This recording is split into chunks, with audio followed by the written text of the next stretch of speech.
Welcome to Abhigyan classes. Abhigyan classes के आज के इस वीडियो लेक्चर में मैं आपके साथ बात करूंगी कोड ऑफ क्रिमिनल प्रोसीजर 1973 के एक बहुत इम्पोर्टेंट टॉपिक के बारे में, और वो टॉपिक है provisions relating to bail and bonds, जो कि सीआरपीसी के चैप्टर 33 यानी कि अध्याय 13 में दिया गया है कि जमानत और बंध पत्रों के उपबंध के बारे में। मीन्स जमानत क्या है या बंध पत्र क्या है, कैसे भरे जाते हैं, ये सब चैप्टर 33 में दिया है सीआरपीसी के। तो हम आज जो बात करने जा रहे हैं वो हम बात कर रहे हैं बेसिकली जमानत के बारे में कि जमानत क्या होती है। जब हम जमानत की बात करते हैं और हम जब बात करते हैं क्रिमिनल केसेस की, तो आप जनरली देखेंगे कि क्रिमिनल केसेस में जब भी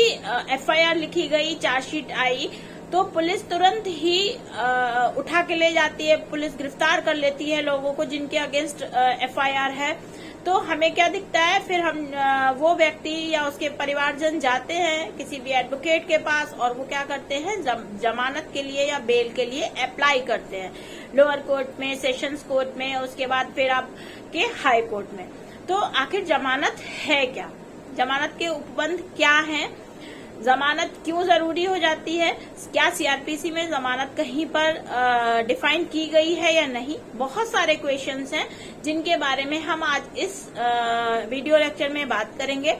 सीआरपीसी में अगर हम जमानत के उपबंधों की बात करें तो सेक्शन 436 यानी कि 436 से लेकर सेक्शन 439 यानी कि 439 तक जमानत के संबंध में उपबंध दिए गए हैं। मीन्स जो भी प्रोविजंस रिलेटिंग टू बेल है वो सेक्शन 436 से लेकर 439 तक सीआरपीसी के चैप्टर 33 में दिए गए हैं। अब हम बात करते हैं क्या सीआरपीसी में कहीं पर बेल डिफाइन है, तो इसका जवाब है नो। सीआरपीसी में बेल शब्द कहीं भी डिफाइन नहीं किया गया है। जैसे कि हम डेफिनेशन क्लॉज जब सेक्शन 2 में पढ़ते हैं सीआरपीसी में, तो बहुत सारे शब्द डिफाइन किए गए हैं, लेकिन उनमें बेल शब्द डिफाइन नहीं है।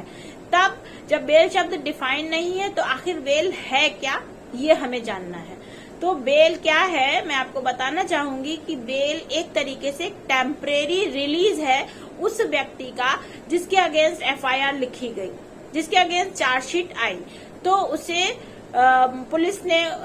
कस्टडी में ले लिया, ठीक है। तो आफ्टर दैट उसको ड्यूरिंग जो भी उसके अगेंस्ट चार्जेस लगे हैं तो उनके लिए तो ट्रायल चलेगा और वो लंबी प्रोसीडिंग है। तो उस समय वो व्यक्ति जेल से बाहर कैसे आएगा, तो बेल के प्रोविजंस के द्वारा हम लोग क्या करते हैं कि बेल के लिए अप्लाई करते हैं on behalf of the accused person. तो जब बेल के लिए अप्लाई किया तो अगर कोर्ट को लगता है कि बेल ग्रांट होनी चाहिए तो उस व्यक्ति को बेल मिल जाती है और वो व्यक्ति during the pendency of trial of that case वो व्यक्ति जेल से बाहर आ जाता है। ये हो सकता है कि कोर्ट उसके ऊपर कुछ शर्तें इम्पोज कर दे जिनके साथ उसको जेल से बाहर निकाला जाए, लेकिन अगर कोर्ट को लगता है कि उस व्यक्ति को जेल से बाहर लाया जा सकता है, निकाला जा सकता है, तो बेल ग्रांट हो सकती है। अब एक बात रही कि बेल ग्रांट हो सकती है या नहीं हो सकती है, दूसरी बात बेल मिल जाएगी, ठीक है। तो किन केसेस में बेल मिल सकती है और किन केसेस में बेल मिल जाएगी, मीन्स मैंडेटरी है कि बेल मिल जाएगी। तो जब हम बात करते हैं कि बेल हमारा अधिकार है, ठीक है, तो वहां पर हम बात करते हैं उन ऑफेंसेस के बारे में जो कि बेलेबल नेचर के हैं, मीन्स जो जमानती अपराध हैं। अब जमानती अपराध क्या होते हैं ये जानने के लिए आपको सीआरपीसी के डेफिनेशन क्लॉज का सेक्शन 2 क्लॉज ए देखना पड़ेगा, जो कि बताता है कि सीआरपीसी के शेड्यूल 1 में जो भी अपराध बताए गए हैं, जो भी ऑफेंसेस बताए गए हैं, वो जमानती अपराध की श्रेणी में आते हैं। और उसके अलावा अगर कोई और भिन्न, उसके अलावा जो भिन्न अपराध हैं वो आपके कौन से अपराध होंगे, अजमानती या नॉन बेलेबल ऑफेंसेस होंगे। तो जब जमानती अपराध है, बेलेबल ऑफेंस है, इन दैट केस बेल जो है अक्यूज्ड का राइट हो जाता है, ठीक है। तथा कथित अक्यूज्ड जो भी है, अभियुक्त जो भी है, उसका अधिकार है कि उसको बेल मिल जाए। Means court shall enlarge the accused on bail when the case is of bailable nature. लेकिन अगर केस नॉन बेलेबल नेचर का है तो कोर्ट का डिस्क्रिशन हो जाता है कि वो आपको बेल दे या ना दे। ठीक है, उसमें अलग तरीके से चीजें देखी जाती है। कोर्ट को अगर लगता है कि हाँ इसको इन सर्कमस्टेंसेस में बेल देनी चाहिए तो कोर्ट दे सकती है, उसमें अक्यूज्ड का राइट नहीं रहता। तो आज हम सेक्शन 436 की बात करेंगे जो कि जमानत के उपबंधों की बात करता है लेकिन बेलेबल केसेस में करता है। मीन्स जमानती अपराधों में जमानत के संबंध में क्या उपबंध होते हैं वो सेक्शन 436 ऑफ सीआरपीसी हमें बताता है। तो सबसे पहले हम जब बेलेबल ऑफेंसेस की बात कर रहे हैं तो इसका मतलब कि वो व्यक्ति जिसने कोई, जो सेक्शन 436 की लैंग्वेज है वो कहती है कि ऐसा व्यक्ति जिसने अजमानती अपराधों से भिन्न, ठीक है, नॉन बेलेबल ऑफेंसेस से भिन्न कोई अपराध किया है। मीन्स उसने नॉन बेलेबल ऑफेंस नहीं किया, मीन्स उसने क्या किया, बेलेबल ऑफेंस किया। अगर उसने बेलेबल नेचर का ऑफेंस किया है तब क्या है, उसको पुलिस के द्वारा गिरफ्तार कर लिया गया है, विदाउट वारंट गिरफ्तार कर लिया गया है, या फिर क्या है कि पुलिस ने उसको डिटेन कर लिया है, या फिर उसको पुलिस ले आई कस्टडी में, या फिर क्या होता है कि वो खुद हाजिर हो गया है कोर्ट में पुलिस के सामने क्योंकि उसे पता है कि बेलेबल नेचर का है और बेल मिल जाएगी। तो वो ऐसे में क्या है, कोर्ट क्या करेगी, और वो व्यक्ति तैयार है, ठीक है, जो व्यक्ति कोर्ट के सामने हाजिर हुआ है, चाहे लाया गया है, चाहे वो अपनी मर्जी से आया है, उसको पता है कि मुझे इसमें बेल मिलेगी, तो और वो बेल देने के लिए तैयार है, तो कोर्ट उसे विद श्योरिटीज बेल दे देगी। ठीक है, वो अपने श्योरिटीज देगा और ऑन द बेसिस ऑफ दो श्योरिटीज कोर्ट उसको बेल पर रिलीज कर देगी। ये तो रहा 436 का क्लॉज 1। अब इसी के साथ एक प्रोविजो जुड़ा हुआ है, प्रोवाइडेड है, जिसमें ये कहा गया है कि अगर कोई व्यक्ति मान लीजिए निर्धन है, ठीक है, अब निर्धन मतलब इंडिजेंट है, गरीब है, वो अपने श्योरिटीज नहीं दे सकता, वो जमानत नहीं दे सकता, जमानत नहीं भर सकता, तो वो क्या करेगा, ऑफेंस तो बेलेबल नेचर का है, कोर्ट में वो बंदा आ गया या फिर वो व्यक्ति उस पुलिस अधिकारी के मतलब पास है, क्योंकि बेलेबल नेचर के ऑफेंसेस में पुलिस भी बेल दे सकती है और कोर्ट भी देती है। ठीक है, तो अब उसको कैसे बेल पर छोड़ा जाए जो कि बेलेबल ऑफेंस में कस्टडी में है लेकिन उसके पास श्योरिटीज नहीं है, वो बेल के श्योरिटीज नहीं दे सकता। तो ऐसे में एक प्रोविजन है, प्रोविजो यही बताता है, जो भी प्रोविजो है, जो भी प्रोवाइडेड है सीआरपीसी के 436 का, वो बताता है कि जो इंडिजेंट पर्सन है, जो निर्धन व्यक्ति है, उसके लिए कोर्ट क्या करेगी, उसको श्योरिटीज भरने की जरूरत नहीं है, उसको बेल लेने की जरूरत नहीं है, केवल वो बॉन्ड भरेगा। ठीक है, बॉन्ड्स के आधार पर कोर्ट उसको डिस्चार्ज कर देगी। ठीक है, कोर्ट उसको डिस्चार्ज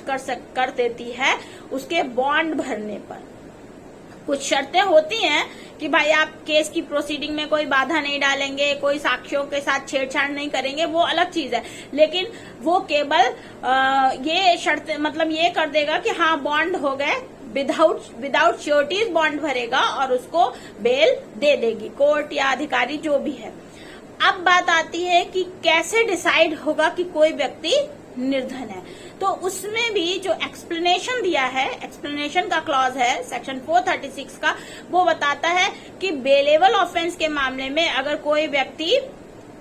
कस्टडी में है, ठीक है, और वो 1 हफ्ते तक अपनी जमानत नहीं भर पाता, मीन्स 1 हफ्ता, जिस दिन मतलब 1 सप्ताह का टाइम, जिस दिन से उसकी गिरफ्तारी हुई, जिस तारीख को उसको अरेस्ट किया गया, उससे विद इन 1 वीक अगर वो अपनी बेल के लिए अप्लाई नहीं कर पाता, अपने बेल नहीं भर पाता, अपने श्योरिटीज नहीं दे पा रहा है, तो कोर्ट ये मान लेगी, कोर्ट या वो पुलिस अधिकारी ये मान लेता है कि ये व्यक्ति इंडिजेंट पर्सन है, निर्धन व्यक्ति है, और तब अकॉर्डिंगली वो उसको सेक्शन 436 के तहत विदाउट बेल मीन्स उसको बॉन्ड्स भर के, विदाउट श्योरिटीज बॉन्ड भर के डिस्चार्ज कर देंगे। ठीक है,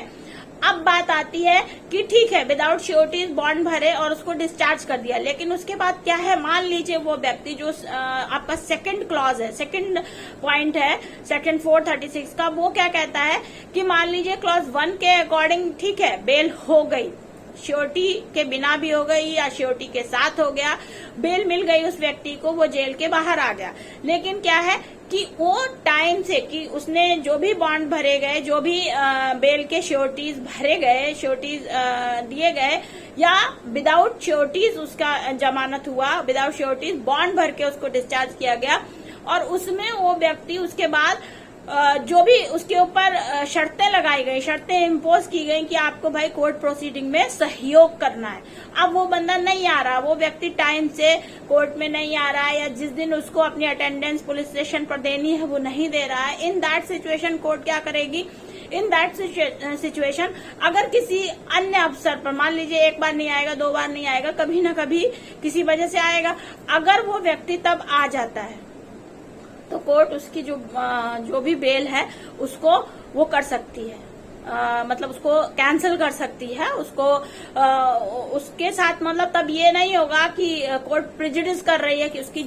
बेल कैंसिल करके, वो प्रेजुडिस नहीं है, क्योंकि उसने जो भी बेल लेते समय विद श्योरिटीज या विदाउट श्योरिटीज या on the basis of bond discharge किया गया उसे विदाउट श्योरिटीज, तो अगर उसने उन शर्तों का पालन नहीं किया तो कोर्ट उसको बाहर आने के बाद फिर से वापस उसका जो जमानत है, जो उसके बॉन्ड्स हैं, उनको कैंसिल भी कर सकती है। तो ये तो है सेक्शन 436 यानी कि बेलेबल मामलों में बेल के क्या प्रोविजंस हैं।